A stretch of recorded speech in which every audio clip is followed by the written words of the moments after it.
Welcome to Business Resilience Decoded. I am your host, Vanessa Mathews, the founder and chief resilience officer of Asfalis Advisors. Today, I'm so excited because we have an accomplished guest that's going to be speaking on the topic of the importance of nonprofit and government partnerships for small business success. And none other to join this conversation is Kevin Dick, a great friend and a community leader. He's the president and CEO of the Carolina Small Business Development Fund. Kevin, thank you so much for joining. Vanessa, what a pleasure it is to have this opportunity. Really appreciate you hosting this in general and having me on today. As I told you, I think I was watching one of your last podcasts on LinkedIn, and I immediately DM'd you and I said, I need to be on this podcast, and you fit me in like right away. So that was great. Really happy to be here. Absolutely. So can you tell our listeners a little bit about what you do at the Carolina Small Business Development Fund? So as Chief Executive Officer, I've been on board about 10 months. It has been a wild ride. I started my job on February 10th. A month and a half later, we were out of the office, and I kind of stood there scratching my head saying, was it something I said? Where did everybody go? And obviously this pandemic has really forced us all to pivot. No one understands that better than you, given what you do at Asfalis. But Carolina Small Business Development Fund is a 30-year-old organization. We started out as the North Carolina Minority Support Center and ultimately rebranded in 2017 as the Carolina Small Business Development Fund. We do three main things. We lend money to small businesses, and increasingly during the pandemic, we've also been granting money. I'll talk more about that later. We also do a lot of business technical assistance, so really helping small businesses with the knowledge and operational knowledge they need to better operate their small businesses, be more profitable, be more efficient, and so forth, and learn how to access capital.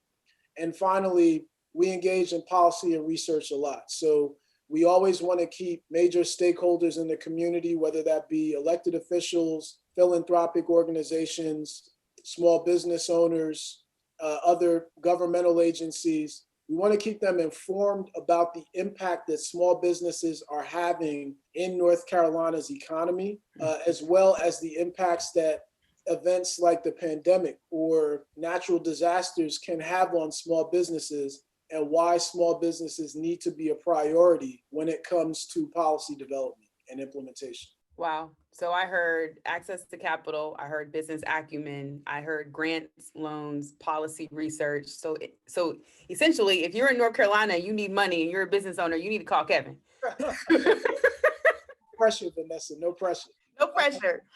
All right. So as you know, Kevin, I'm in the crisis management space. What is the crisis that your industry is facing and why? Getting our state, specifically in our case, our small businesses, to the other side of this pandemic. I have kind of adopted a phrase during the last 10 months. So you can't teach a person to swim when they're drowning. Right now, small businesses have been drowning. There was a study that was published in the Federal Reserve Bank between February and April of 2020. 41% of Black businesses were eliminated by the pandemic, 32% of Hispanic businesses, 17% of white-owned businesses. So there's a lot of messages in what I just said. One, there are serious levels of decline amongst a lot of small businesses. Two, there are equity components associated with that. So the pandemic impacts businesses owned by people of color even more adversely than it impacts white small businesses. But across the board, everyone has this issue. So with Carolina Small Business Development Fund, we're a statewide organization.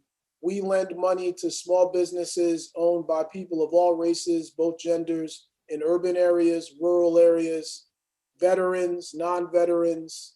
We will close our 1,000th loan in 2020. We started lending to small businesses in 2010. We probably work in about 75% of North Carolina's 100 counties.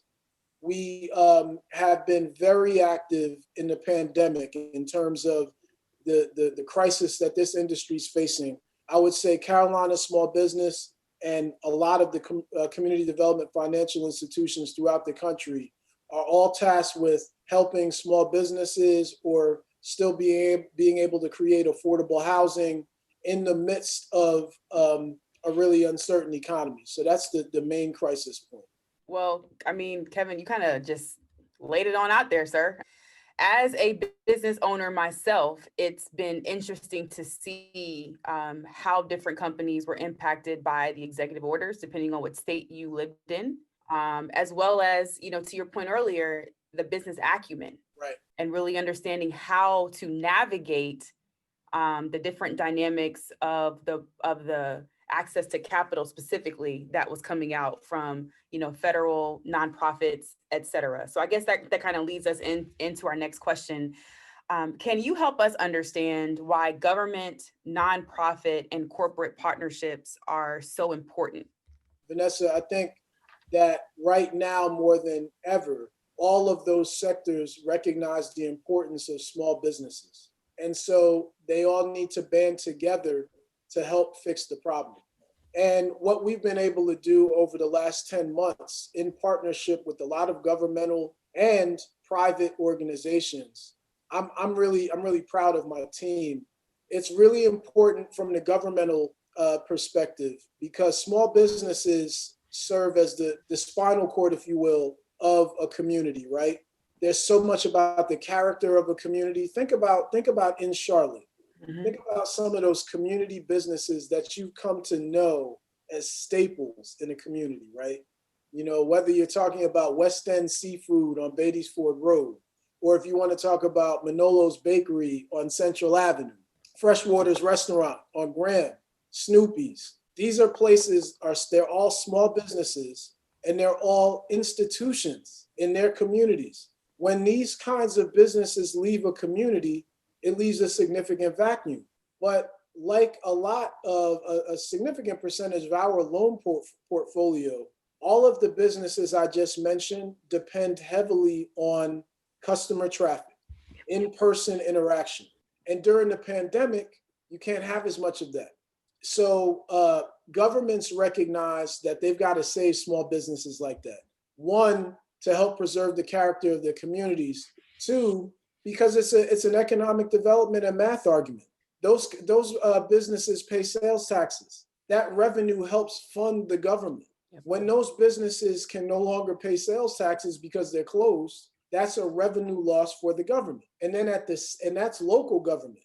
That doesn't even include the income tax loss from at the state and federal government. So that's why small businesses are important, as well as the fact that they employ people. So jobs are being lost when small businesses close. What we've been able to do is partner with both local and state government during this pandemic. I'll tell you about a few examples. In April, we already had formed a partnership with Mecklenburg County government. We were managing a revolving loan fund for the county government. And when it was clear the pandemic was going to take hold, we worked with Mecklenburg County to design an emergency stabilization loan fund.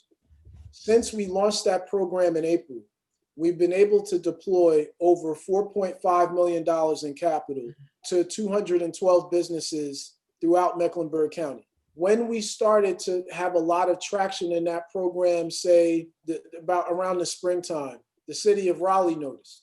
And they asked us to come in and manage a grant fund for them.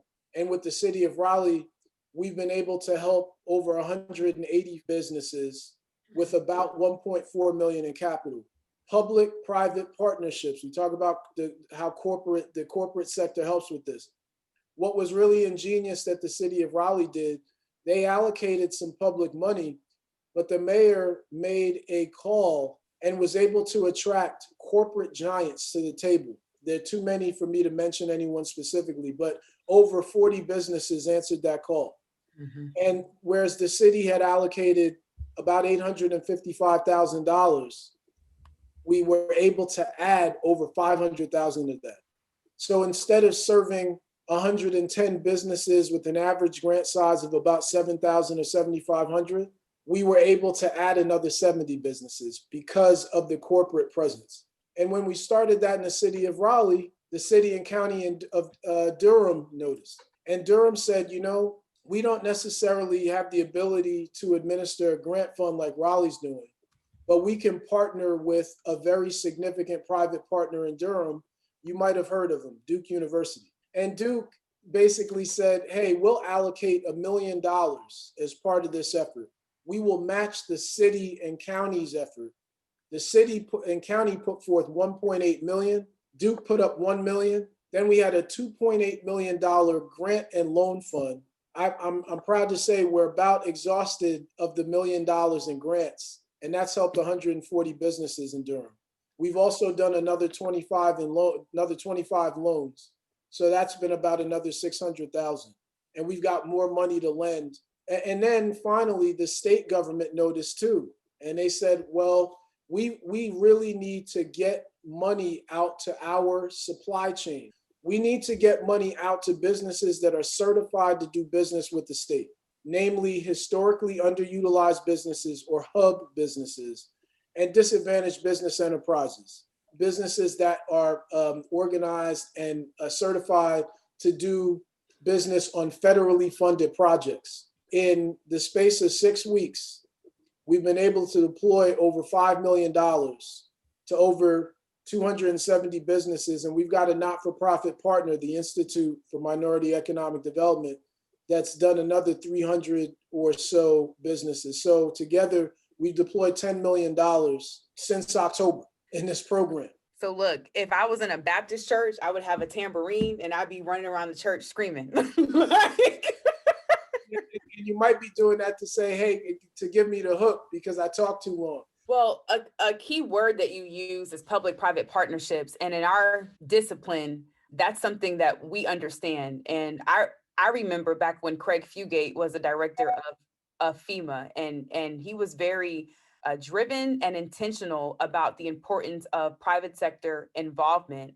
And when disasters happen, local government cannot take care of everything. To your point, without jobs and without revenue, we don't really have a local government, right? The people have to help fulfill that. And so it's on us as business leaders.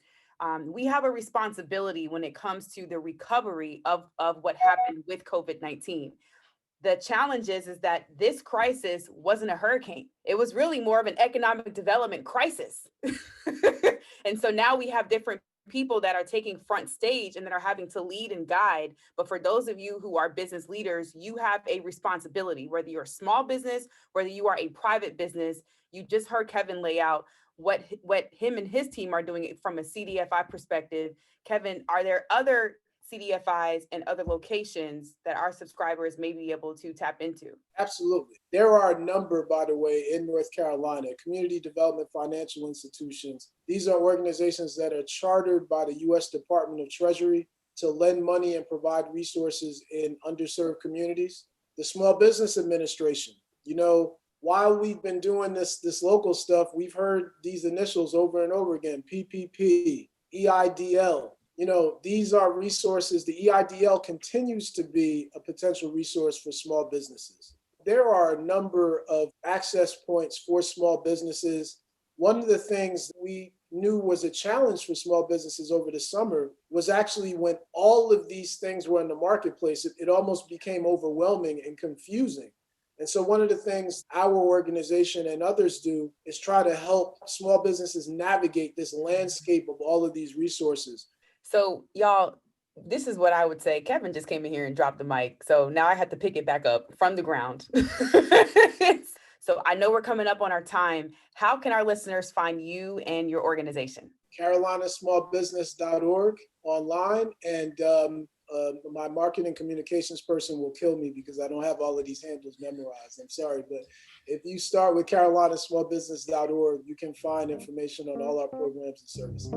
Awesome. Well, there you have it. Thanks for tuning in to Business Resilience Decoded with the Disaster Recovery Journal and Asfalis Advisors. Subscribe, share, download, and look out for future episodes.